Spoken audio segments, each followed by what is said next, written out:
So DJ Malmberg from Applied Research Associates in the States on the gamification of intelligence forecasting. That's correct. Oh boy. Okay. So first off, I want to thank everyone for making me feel so welcome and so overdressed. To console myself by telling myself how good I look in a suit, so it'll be all right. So I want to talk a little today about gamification of intelligence forecasting. First things first, I want to acknowledge our sponsor, IARPA, who we did the work for.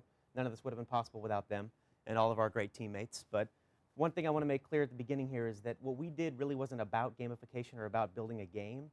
It was about improving intelligence forecasting using crowdsourcing and aggregative methods and mathematics on the back end. I'm not going to talk about any of that today. I'll talk a little bit about our processes and how we did things. So this is forecastingace.com.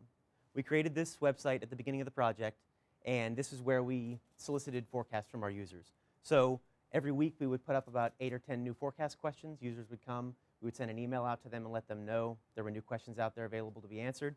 They would come make their forecasts, and there wasn't a lot else that they could do. As you can kind of see on here, there's a community tab up at the top.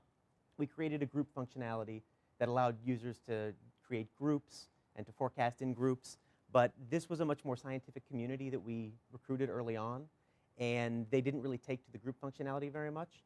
This was more about the science of forecasting and training people to be better forecasters. We had a few training modules teaching them about how to make proper forecasts and how to properly calibrate their percentages. So a typical question on here would be, who do you think will win the Super Bowl? We have the two teams leading up to the game. We know who's going to be in it, and you give us a probability, 0 to 100%, and you choose who you think it's going to be.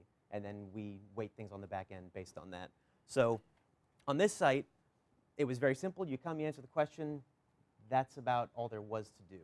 So we were trying to figure out, first things first, how do we retain our users better?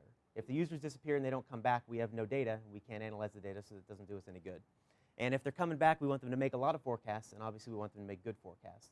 So retention, quantity, and quality were our three big key factors we were looking to improve.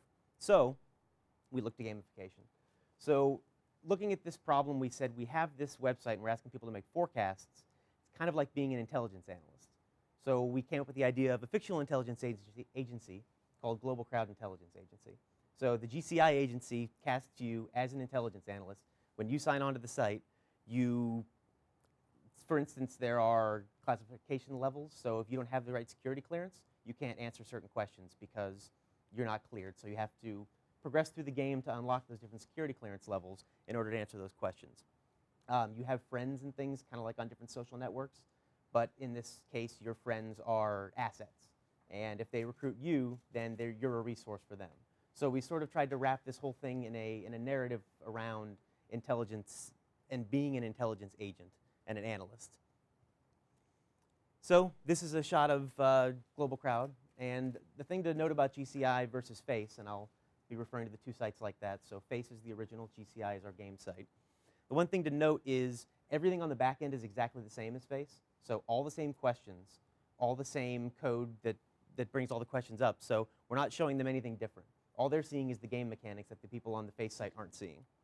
So you can see there's a community tab up there. In this site, you can actually search for other users, whereas the other site, you had no way to really find any other people. So you can find your friends if you want to work with them. Again, sort of in the narrative that we were building, you have the water cooler. Where are you going to find out about what people are doing in the office? You're going to find out with the chatter around the water cooler. So water cooler shows interesting and important things that have happened on the site. Those are sort of key achievements that people have come up with recently. And you can see there's things like leaderboards. I think you guys have you heard of leaderboards? Do you guys know? Okay. I thought you might have. So we came up with an achievement system, and the important thing to note here is that the achievements were developed to drive the science. We wanted to have achievements that would push people to do things that we needed them to do. So we needed to make forecasts. We needed to be right about their forecasts. If they're not correct, it's not doing us any good.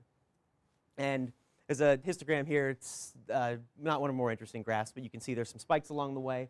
I'll talk a little bit about the wagering mechanic, but as the spikes are associated with achievements. As people make wagers, they can get achievements at those points. Experience, again, I think you've probably heard of experience, but this is sort of a list of our unlocks. So originally, you can't really do much of anything at the beginning. You can't even post a comment. All of the forecast questions have a comment thread at the bottom of the page.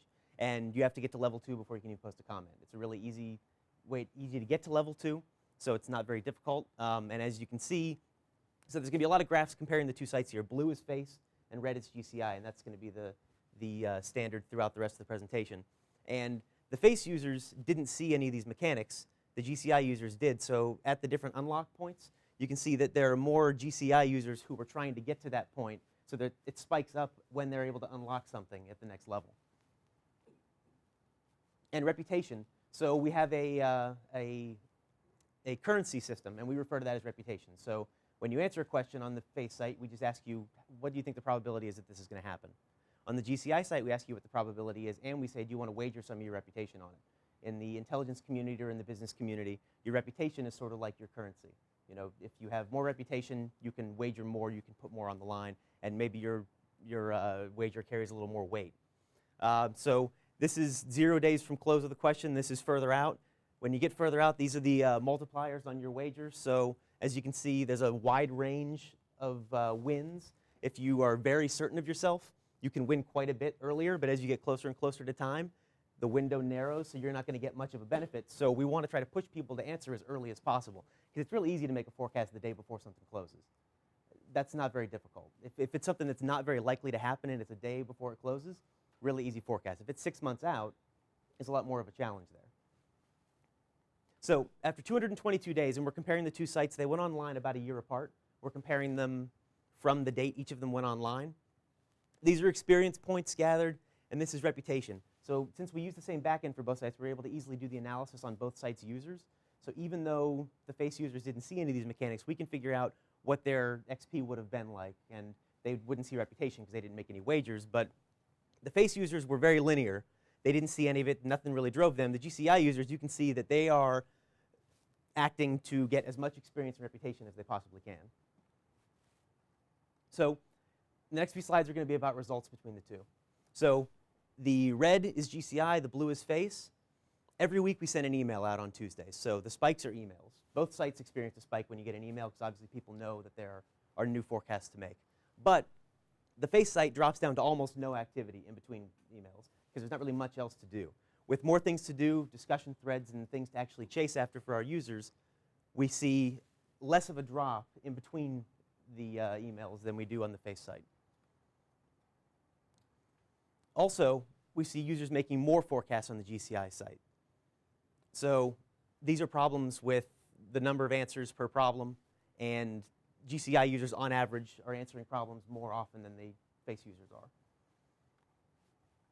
Likewise, the quality of forecast was actually better, and this is interesting. This is something we're not really exactly sure what drove it, but I think it was a combination of sort of all the mechanics we put together. But as you can see, the two sites, if it was a difficult problem, neither of them were going to get it right. If it was something that was completely obtuse and we had no idea, they were both wrong all the time. If it was something that was incredibly obvious, again, it's pretty simple that they were both almost always right. But something in the middle, where maybe we were more uncertain, the GCI site was more correct on average. So GCI users, for one reason or another, were actually more correct than face users. So that is the presentation. Do you have any questions?